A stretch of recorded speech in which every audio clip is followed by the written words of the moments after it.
How's it going, guys? Good. I'll start off by telling you a little bit about myself. I'm 23, which makes me a millennial, and contrary to popular belief, it's actually pretty difficult to be us. We got a lot of shit to deal with in our world, but we do have one thing that's going for us pretty nicely. We really don't have to worry a lot about identity theft, because who would want to? Really. Like, I would love to see the look on the person who steals my identity, to see that they now owe $60,000 to the Ontario government and are only left with $2,000 Zed points from Zellers. So the best thing that you can get from my identity is generally 60% off plastic salad tongs at Target, which is still pretty good, because I can't afford those right now. But I don't know. I mean, it's like really weird being broke, especially when you're a millennial. Like, a lot of us are so broke that we're able to change like how meanings work or languages. Do you guys know the term, he treats you like a dog? That used to be an insult. Have you seen how dogs are treated? My parents' dog is going to have better health insurance than me for at least the next 10 years. He treats you like a dog. Really? He gives you 3 free meals, lets you sleep for 12 hours a day, and praises you for not shitting on the floor? That sounds rough. That sounds really hard. I don't know how they manage. I'm telling you, that's why actually millennials are so depressed. We use the phrase, I want to die, a lot.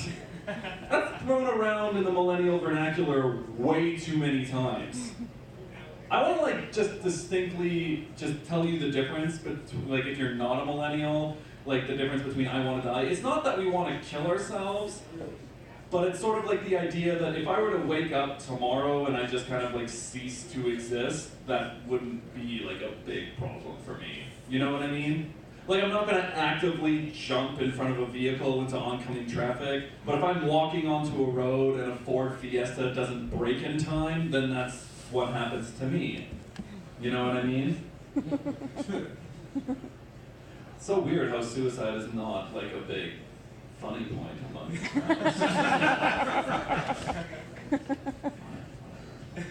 No, I'm kidding. I want to live. I want to be a dad, because that's pretty much my, like, main reason for living. Because like the big thing in my mind is I want to do a lot of jobs that dads do that you know that they're just doing just to not get to hang out with their families for a little bit. Like, have you ever seen somebody who isn't a dad just hose down their concrete driveway for 40 minutes?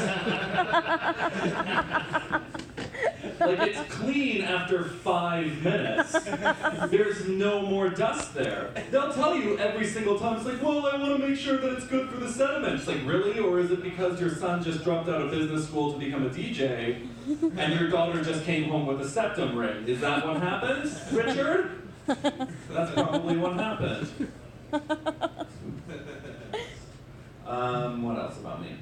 I live with my girlfriend, which is really nice, actually. I like living with my girlfriend. I don't like the people that she lives around.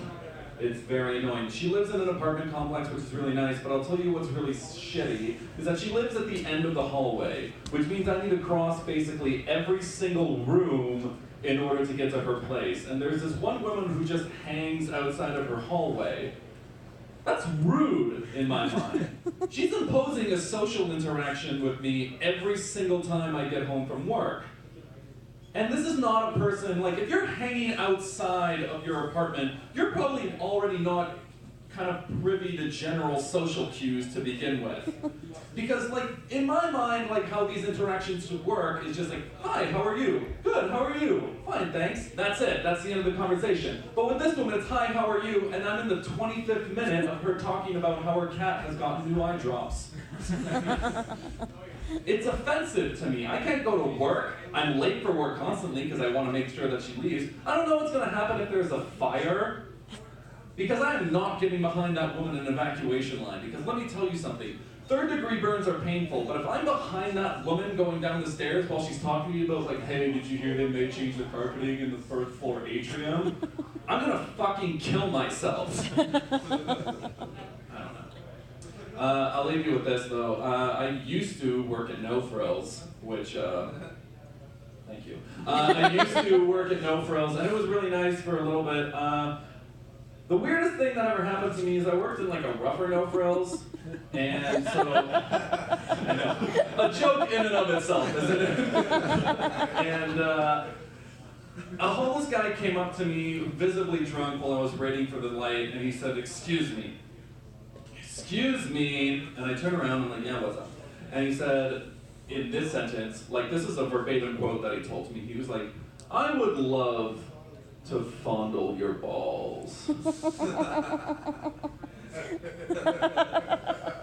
First of all, I'm not kind of shocked by what he said, but how he said it, you know what I mean? He said he wanted to fondle my balls. I'm wondering, where did this guy's life go wrong? Because with a word like fondle, you have to expect at least a high school education in this guy's mind. Unless there's like a Dead Poet Society for rapey homeless men. When you go for the balls, don't say grab, say fondle, say palm, say caress.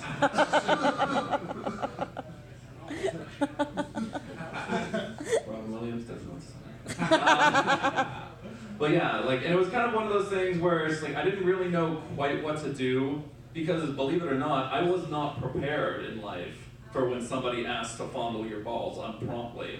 And it was one of those things where I was just like, I didn't know what to do, so I kind of just looked at him. The light was still red. I couldn't go anywhere. So I was just looking at this guy after I said no, and I panicked and I curtsied. I curtsied right away. And it was like very strange to me. And it's like kind of one of those weird things, because I bet a lot of you were thinking, it's like, what would you do if you were asked to fondle your balls unpromptly? And apparently in my mind, I basically say no the same way that a 12-year-old girl greets her dance partner at a first cotillion, which is great. So, but I don't know where Russell is. I'm kind of going on fumes right here. So, all right, you guys, I'm getting out of here. So, like, enjoy your guys' night. Have a great evening, gentlemen.